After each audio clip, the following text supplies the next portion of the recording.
Em tempos de crise, a saída para os empreendedores é buscar novas alternativas para viabilizar o seu negócio. Não é à toa que o financiamento coletivo, ou crowdfunding, tem despontado como saída não apenas para os criativos, mas também para quem busca oportunidades de estudar. Esse é o tema do Rio em Foco de hoje.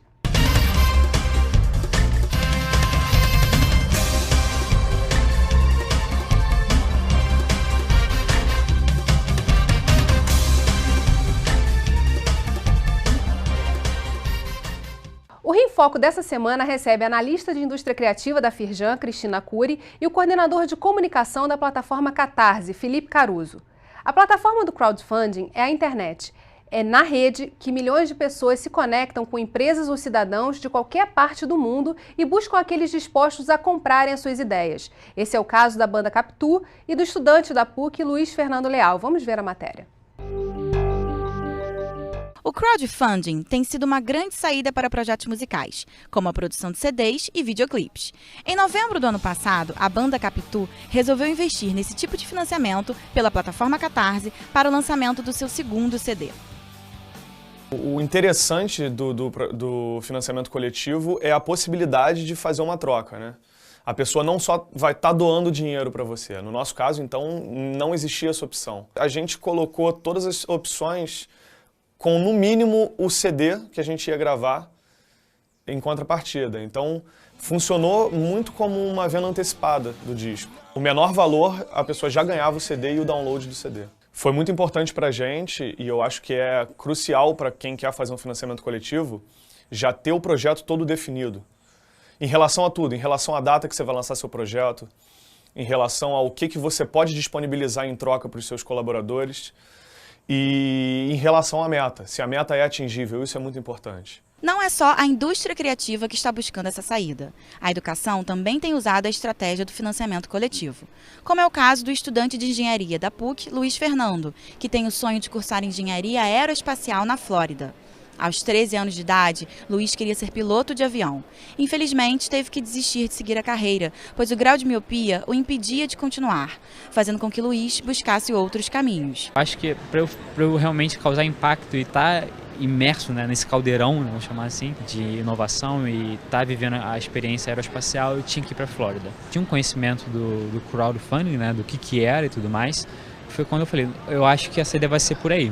Vou ter que fazer um crowdfunding, né, para conseguir divulgar meu sonho, mostrar que realmente é algo válido para as pessoas e, quem sabe, conseguir. Apesar da carreira de piloto não ter dado certo na vida do Luiz Fernando, ele não desistiu dos seus objetivos, só que dessa vez com os pés no chão.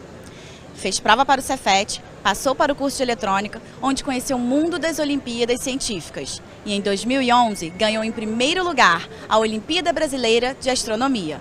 Foi quando o estudante resolveu unir engenharia e astronomia.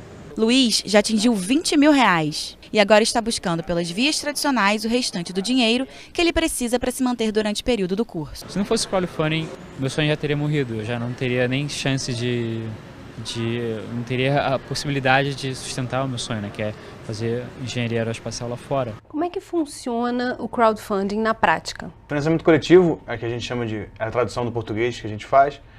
Você usa uma plataforma na internet para poder fazer uma angariação de fundos para poder financiar a sua ideia, o seu projeto. Então, basicamente isso, você oferece contrapartidas que as pessoas vão fazer colaboração e elas recebem algo em torno daquela colaboração. É assim, desde pequenos até grandes quantias, você consegue juntar o que você precisa para poder financiar a sua ideia, o seu projeto. E quanto se movimenta no Brasil hoje? Olha, no Brasil a gente ainda, os dados, a gente não consegue ter com precisão os dados totais. Algumas plataformas como o Catarse, eles fazem a própria contabilidade de projetos financiados. Mas a gente sabe, por exemplo, que no Kickstarter, que é uma das maiores plataformas do mundo, a arrecadação vinda do Brasil foi algo em torno de 2,5 milhões de dólares. Né, de projetos que foram financiados na plataforma vindo do Brasil. Então a gente sabe que o Brasil é um mercado aí relevante na América Latina. E eu acho, complementando assim, eu acho importante também falar que existem vários tipos de crowdfunding, né, de financiamento coletivo. Tem o de doação, né, que a pessoa não recebe nada, tem o de recompensa, que o Felipe estava falando, tem alguns outros tipos que são mais comuns lá fora, que é de empréstimo e até de investimento coletivo.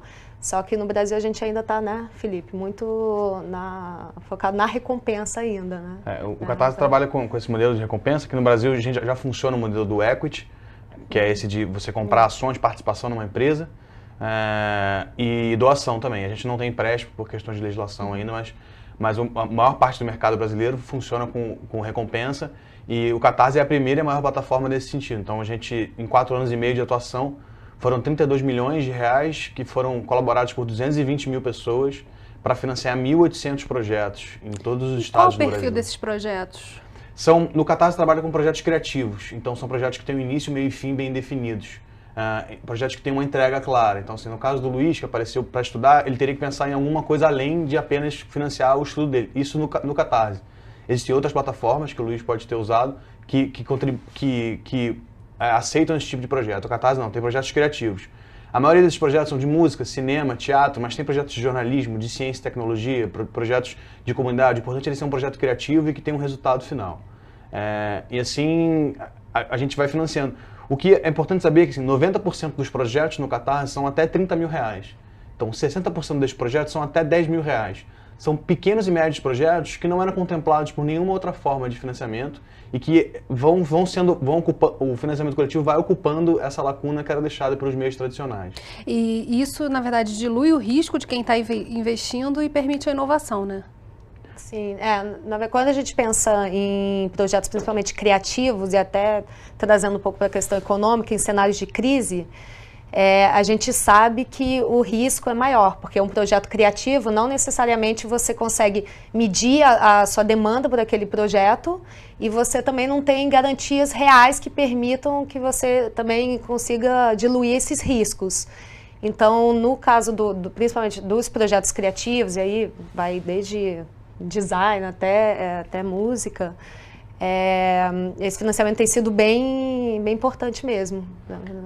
Isso, como o Catarse trabalha no sistema do tudo ou nada, então você determina uma meta e faz uma campanha entre 1 e 60 dias. Se você alcança essa meta, o dinheiro é liberado, ou se você ultrapassa, e você realiza o projeto. Se você não alcança, o dinheiro volta para os apoiadores e você não paga nada para tentar fazer o seu projeto. Então, com essa redução dos riscos, a gente cria um ambiente de inovação para que as pessoas possam justamente testar e tentar entender uma demanda por um produto ou para ver se aquela ideia dele dialoga com mais pessoas por aí na rede. A gente vai fazer um rápido intervalo e voltamos já. Rio em Foco aqui, política e economia caminham juntas.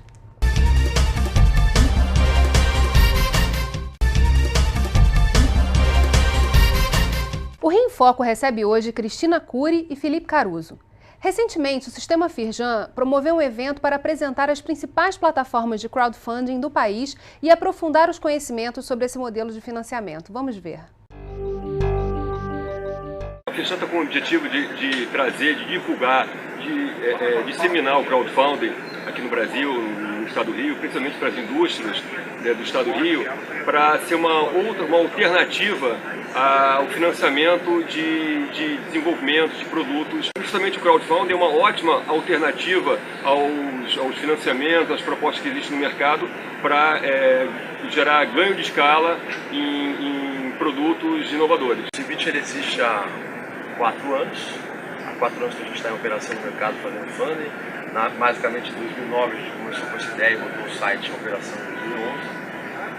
O Cibit começou com uma plataforma de cinema, foi abrindo um leque para cultura, e hoje em dia, além de cultura, a gente faz tecnologia, jornalismo. Nesses 4 anos de operação, a gente financiou mais de 140 projetos, com sucesso, rodando mais de 4 milhões e meio de reais pelo site.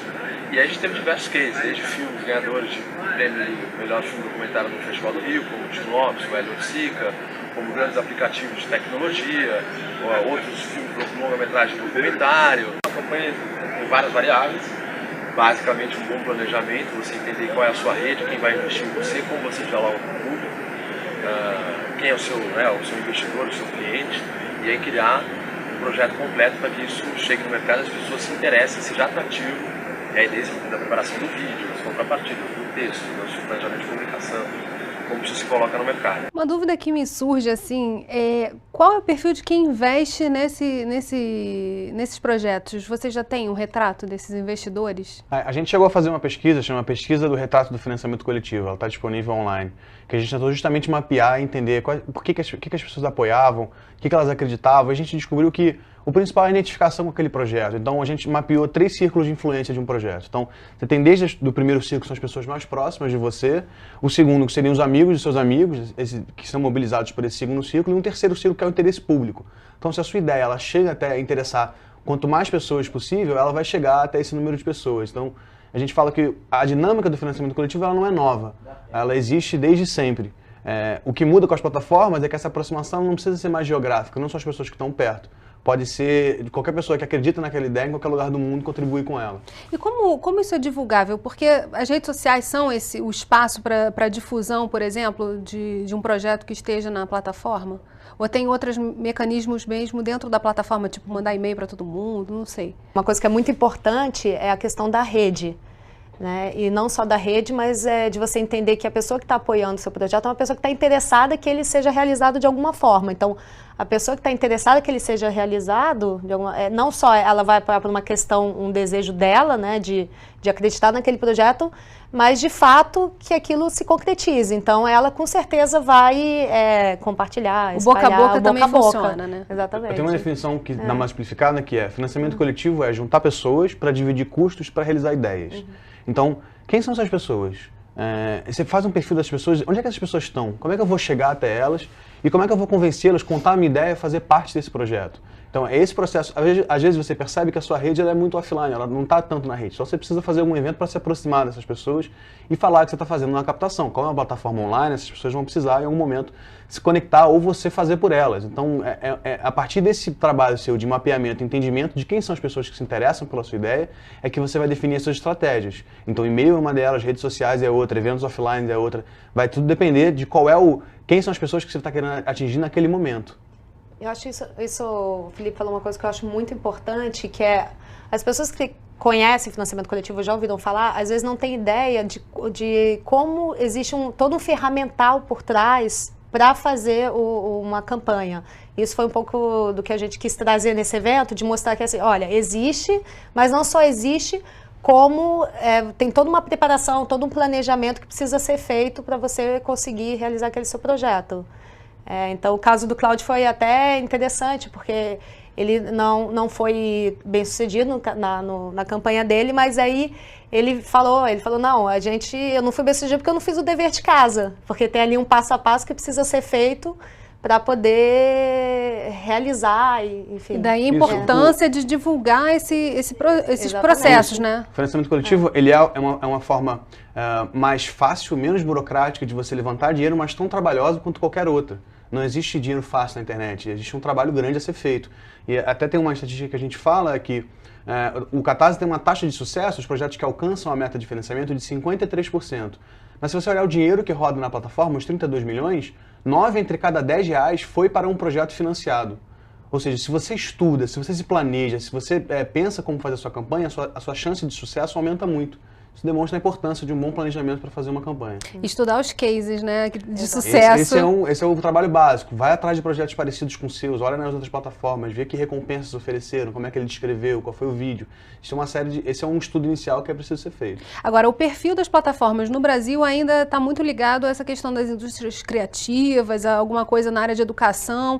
Mas já tem alguma iniciativa também ligada à política pública, como as pessoas poderem financiar projetos de melhoria urbana, alguma coisa como acontece em Nova York, por exemplo? Sim, no próprio Catarse você pode pensar em projetos de intervenção pública. Então, desde um projeto que chama Passanela, foi feita pela Natália Garcia, que ela queria reformar uma passarela em São Paulo para torná-la mais agradável para que as pessoas atravessassem a passarela, até um projeto chamado 1000 Orquídeas Marginais, que a ideia era plantar 1000 orquídeas nas marginais do Rio Tietê e Rio Pinheiros, que eram orquídeas nativas, até mesmo de instalar uma mesa de ping-pong no Largo da Batata. Então, assim, são projetos criativos, eles têm um impacto ali que a gente chama de comunidade. São projetos que envolvem a comunidade daquele setor. E como eles são projetos criativos, eles já existem e funcionam no Catarse também. São Paulo, você tinha me falado offline, que é o principal, né, da plataforma São Paulo Catarse. é a principal cidade, o principal estado do Catarse, e o Rio é o segundo. É a segunda maior cidade com o número de projetos. A gente se aproxima de 500 projetos aqui no Rio já. É uma cidade muito importante, principalmente nessas áreas de cinema, música e teatro também. E o Rio de Janeiro, como é que está nessa área de políticas públicas? Tem muitos projetos que foram financiados aqui do Rio que atuam nessa área. Você tem desde a Cúpula dos Povos, que foi uma cúpula paralela à Rio +20, que foi financiada, foi no Aterro do Flamengo, que a ideia era discutir a questão da sustentabilidade. Foi um projeto que teve o maior número de apoiadores na época no Catarse. Até mesmo projetos como o do Grafiteiro Mundano, que fez um mutirão de reforma das carroças dos catadores de material reciclável na cidade. E mais recentemente, na plataforma Benfeitoria, teve o Festival Amanhecer, que foi um festival feito pela juventude e alguns grupos contra a redução da maioridade penal, foi feito aqui na Praça 15. A ideia era justamente discutir e se posicionar em relação a isso. Então, tem projetos sim, e o Rio é uma cidade importante nesse sentido. É importante a gente dar mais visibilidade até a essas iniciativas, né? E mostrar que é possível participar de fato da mudança das políticas, enfim, de mostrar como as pessoas estão pensando e agindo a partir dessas plataformas. Da mesma forma que a gente pensa em produtos, né, em entregas criativas, a gente pensa também que as pessoas têm essas necessidades de verem outras coisas sendo cumpridas e acontecendo, e no caso específico da cidade, do espaço urbano, e aí pode desde política pública até mobiliário urbano. Enfim, e aí no que depende do financiamento coletivo, essas plataformas são uma boa saída. Bem, a gente vai fazer um rápido intervalo e voltamos já. Rio em Foco aqui, política e economia caminham juntas.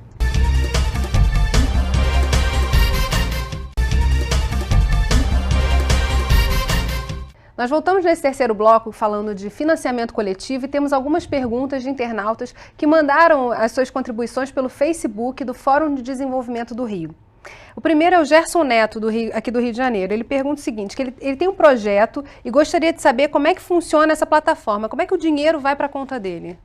Tá, é uma forma muito pouco burocrática, como eu disse. Você entra na plataforma, é muito fácil, você começa o seu projeto. Rapidamente, se você cria um rascunho, começa a trabalhar nele e envia para a plataforma, a gente tem um processo de aprovação para ver se você está pronto, se preparou para a campanha, se o que você está pedindo faz sentido, se a descrição está clara, está transparente. Se estiver tudo bem com o seu projeto, a gente aprova e você bota ele no ar em até 4 dias úteis. Então, assim, é muito rápido esse processo. Você vai estabelecer esse prazo de campanha de 1 a 60 dias e a sua meta. Quanto você precisa alcançar para poder fazer aquele projeto. Você precisa pensar no mínimo que você precisa para fazer aquele projeto, pensando também nos custos que você vai ter com a produção das recompensas e a produção da própria campanha. Uhum. Uma vez terminada essa campanha, em até 10 dias úteis, o Catarse deposita esse dinheiro direto na sua conta, se você alcançou a sua meta. Se você não alcançou a sua meta, o dinheiro vai voltar para os apoiadores e você não paga nada para poder usar a plataforma. Mas ele tem que prestar conta para os apoiadores, por exemplo, do encaminhamento do projeto? Sim, a ideia é quando as pessoas apoiam um projeto, elas querem ver o desenvolvimento daquilo. Por mais que a gente pense em facilitar esse processo de pré-venda, ele é muito mais uma relação de coprodução do projeto. Então a ideia é se comunicar sempre com os apoiadores do seu projeto, falar como está o andamento daquilo, como é que está essa evolução. O Catarse, propriamente dito, ele não faz essa cobrança, mas ele faz essa facilitação desse contato entre os apoiadores e o realizador. A ideia é formar comunidades autogestionadas, não só para financiar, mas para também garantir a sua execução. A gente tem uma segunda pergunta do Pedro Magalhães, aqui também do Rio de Janeiro.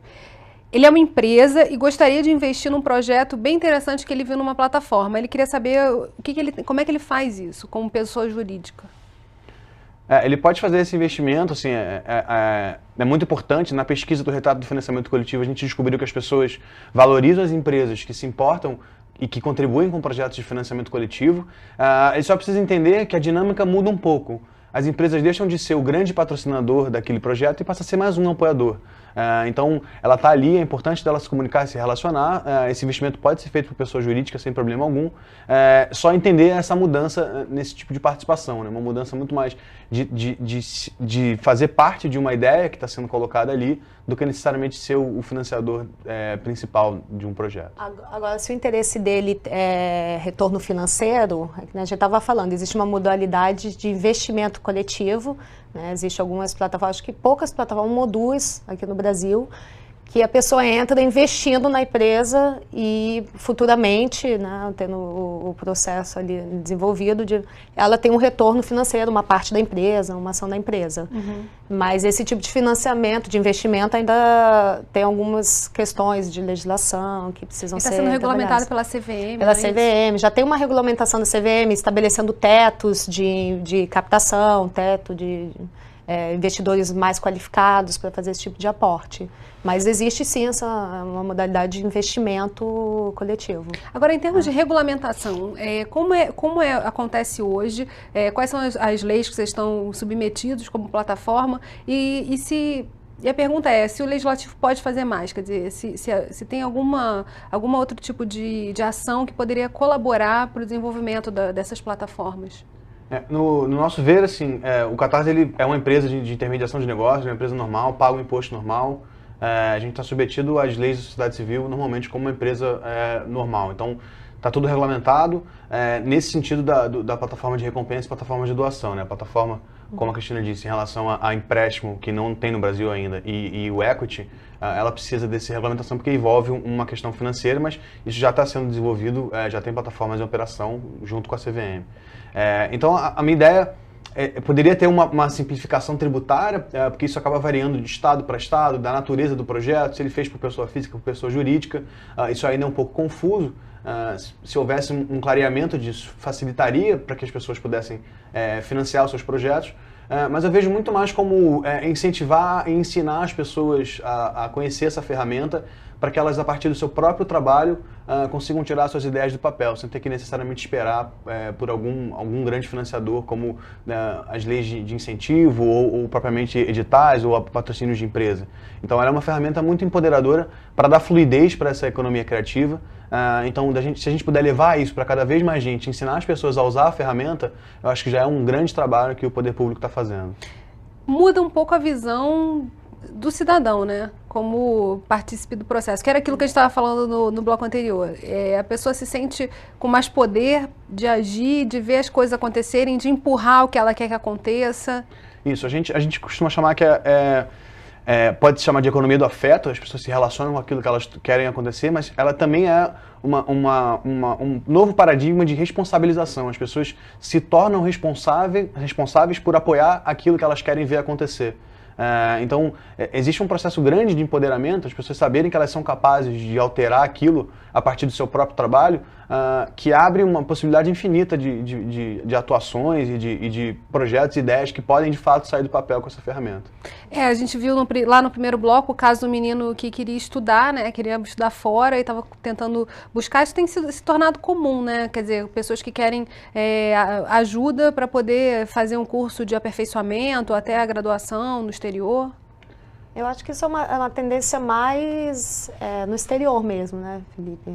Essa tendência dessas plataformas de nicho, pelo menos eu vejo muito no exterior isso sendo mais difundido e mais... Você diz plataforma de nicho que seria assim, específica para educação, exatamente. Outra só para música? Exatamente, e tem uma plataforma grande de causas pessoais, né? Existem plataformas de nicho também no Brasil, o mercado é bem amplo, tenta pensar qual é o teu projeto, enfim, que plataforma serve melhor a esse teu projeto. E a tendência é esse número de plataformas crescer ou elas se juntarem e aí fecharem em nichos específicos? A gente já é um mercado de quase 5 anos, 4 anos e meio, então ele já não é um mercado novo, a gente já viu muita plataforma abrir e fechar nesse tempo. Então eu acredito que esse boom de plataformas ele tenha passado e a gente está numa acomodação do tamanho, do número de plataformas, né? Mas se você pensar em termos de apoiadores, o Catarse tem 220 mil apoiadores no Brasil todo. É bastante gente, a gente fica muito feliz com esse número, mas ainda há muito a conquistar, assim, ainda há muitas pessoas a conhecerem o financiamento coletivo, entenderem essa ferramenta como uma forma de tirar suas ideias do papel. Então, é um trabalho de longo prazo, de construção de cultura, de uma construção de cultura de colaboração, e a gente tem percebido aqui, nesses 200 mil, mais de 200 mil pessoas, que é possível, que as pessoas se relacionam e fazem as coisas acontecer, e que geram coisas e resultados muito bonitos. A gente tem quase mais de 2 mil projetos, quase 2 mil projetos financiados no Brasil todo. Isso é um impacto muito importante para essa Inclusive, economia Felipe, criativa. tem pessoas que apoiam não só um projeto, não é? Tem pessoas que entram, apoiam um projeto e depois elas começam a ficar interessadas em outros projetos da plataforma. Então elas entram e já começam a caçar outros possíveis projetos que elas podem apoiar. E aí você vai criando essa cultura de confiança, porque é uma cultura de confiança. Isso. Então quanto mais tiver estabelecida a plataforma, tiver projetos rodando, projetos bem-sucedidos, a tendência é só crescer mais. A gente fala que a gente não é só um software, né? A gente é um software, mas a gente é uma comunidade. Comunidade de pessoas que se juntaram para tirar ideias do papel. E aí devem ter milhões de ideias aí escondidas e buscando apoiadores. O crowdfunding ou o financiamento coletivo, como ele é chamado aqui no Brasil, é uma saída. É só começar a buscar quais são as plataformas existentes. A gente está falando com o Felipe aqui da Catarse, mas tem várias outras, enfim, que a gente vai listar algumas para vocês.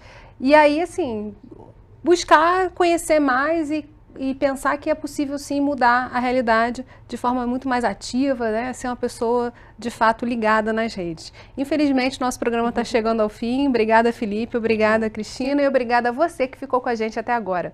O Rio em Foco é o programa do Fórum Permanente de Desenvolvimento Estratégico do Estado do Rio. Para acompanhar os nossos debates, acesse a nossa página na internet ou as nossas redes sociais. Você também pode acessar esse programa no site www.rioemfoco.rj.gov.br ou pelo www.tvalerj.tv. Fica ligado que você pode também participar fazendo perguntas. Não perca o próximo programa. Obrigada, até a próxima.